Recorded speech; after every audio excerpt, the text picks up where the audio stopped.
लोकसभेच्या निवडणुका जाहीर झाल्या असून सत्ताधाऱ्यांचे युद्ध पातळीवर सुरू असलेले भूमिपूजन, घोषणाबाजी आचारसंहितेच्या बडग्यामुळे बंद पडले आहेत. नंदुरबार जिल्हा हा पारंपरिक काँग्रेस पक्षाचा गड म्हणून ओळखला जातो. नंदुरबार लोकसभा मतदारसंघात धुळे जिल्ह्यातील साक्री व शिरपूर मतदारसंघाचा समावेश आहे. वयोमानानुसार माजी खासदार माणिकराव गावित यांना पक्ष तिकीट देणार नाही किंवा ते स्वतः उभे राहणार नाहीत ही परिस्थिती असताना काँग्रेस पक्षाकडून आमदार ॲडव्होकेट के.सी. पाडवी यांना उमेदवार म्हणून काँग्रेस पक्ष घोषित करेल हे जवळजवळ नक्की झाले असून आमदार के.सी. पाडवी हे सुमारे 4 महिन्यांपासून निवडणूक जिंकण्याच्या तयारीला लागले आहेत. काँग्रेस पक्षाने मागे केलेल्या चुका सुधारण्याचा आटापिटा काँग्रेस करीत असून भाजप सुद्धा विकासाच्या मुद्द्यावर तसेच शिवसेनेशी झालेल्या युतीच्या बळावर निवडणुकीत खासदारकीचे पद पुन्हा आपल्या झोळीत ओढून घेण्याच्या प्रयत्नात आहे. दोघांसमोर निवडणूक जिंकणे एक मोठे आव्हान आहे. भाजपला नोटबंदी, धनगर आरक्षण, शेतकऱ्यांची आत्महत्या, पक्षांतर्गत असलेली गटबाजी, वैयक्तिक वैर, जनसंपर्काचा अभाव इत्यादी बाबी त्यांच्यापुढे आव्हान ठरणार असून याचा पुरेपूर लाभ विरोधक उचलण्याच्या भूमिकेत आहेत. मतदारसंघातील 6 विधानसभा मतदारसंघांपैकी साक्री, शिरपूर, नवापूर व अक्कलकुवा या 4 जागा काँग्रेसकडे असून तळोदा आणि नंदुरबार या 2च जागा भाजपकडे आहेत.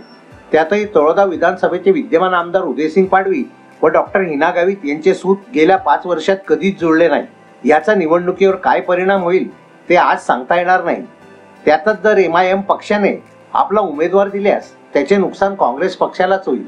मनोमिलन न झाल्याने शिवसेना यात भाजपला किती मदत करते हे चित्र अजूनही अस्पष्टच आहे. गटबाजी असलेल्यांचे मनोमिलन होणे निवडणूक जिंकण्यासाठी आवश्यक आहे. त्यात अजून अपक्ष उमेदवार कोण आणि किती रिंगणात येतात हाही प्रश्न आहेच. जनसंपर्क कमी असल्यामुळे मतदारसंघात झालेल्या विकासांची कामे लोकांपर्यंत पोहोचवणे हा सुद्धा भाजपपुढे यक्ष प्रश्न म्हणून उभा आहे आणि आचारसंहितेचे बंधन त्याला अडथळा ठरणार आहे. एकंदरीत लोकांची नाराजी, जनसंपर्काचा अभाव, मोदी लाटेची तीव्रता कमी होणे, नोटबंदी, शेतकऱ्यांच्या आत्महत्या, गटबाजी या समस्या भाजपपुढे असून सर्जिकल स्ट्राईक, मतदारसंघात दिलेला विकास निधी, केलेली कामे, मोदींची लोकप्रियता, शिवसेनेशी झालेली युती या गोष्टी भाजपच्या जमेच्या बाजू आहेत. धुळे येथे राहुल गांधींची सभा झाली. त्यात धुळे व नंदुरबार जिल्ह्याच्या मुस्लिम समाजाला डावलले गेले असल्यामुळे बऱ्याच मुस्लिमांमध्ये काँग्रेसबद्दल नाराजी दिसून येत आहे.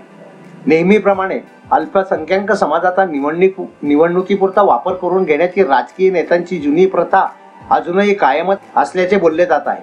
एकंदरीत मतदार आणि उमेदवार दोघांसाठी ही निवडणूक चुरशीची, आव्हान देणारी व संभ्रम निर्माण करणारी असल्यामुळे या मतदारसंघाकडे संपूर्ण राज्याचे लक्ष लागून आहे.